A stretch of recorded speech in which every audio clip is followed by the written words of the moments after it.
when there was no imminent threat from Saddam. He does say that the legal process.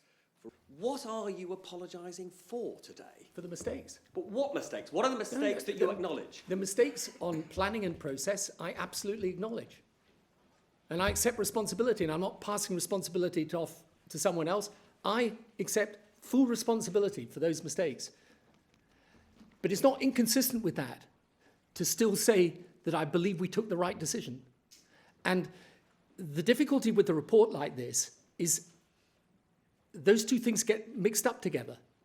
And by the way, in the first part of this military campaign, I mean, at one point, I think, again, in his statement, at least this morning, Sir John says, well, we didn't achieve our objectives. So the first part of this campaign was a brilliant military success, and the British troops, by the way, deserve enormous credit for that. What happened afterwards, we know. But the question is, would we be in a better place today if we'd taken the opposite decision? And that's the point of disagreement. I would take the same decision. If I was back in the same place with the same information, I would take the same decision, because obviously that's the decision I believed was right. All I'm saying today, because obviously some of the intelligence has turned out to be wrong, the planning wasn't done properly, I have to accept those criticisms, I accept responsibility for them. But I think people want me to go one step further, and this is my problem. It's a very fundamental problem, and I know it causes a lot of difficulty, even with people who might support me otherwise. They say, no, we want you to apologise for the decision.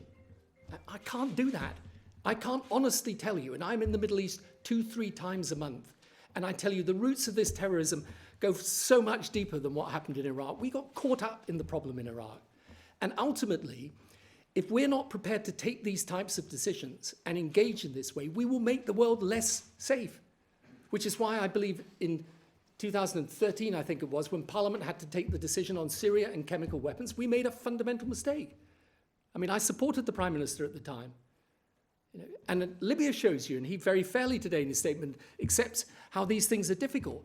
But we're not going to be a better position if Britain absents itself from these decisions and from its place in the world.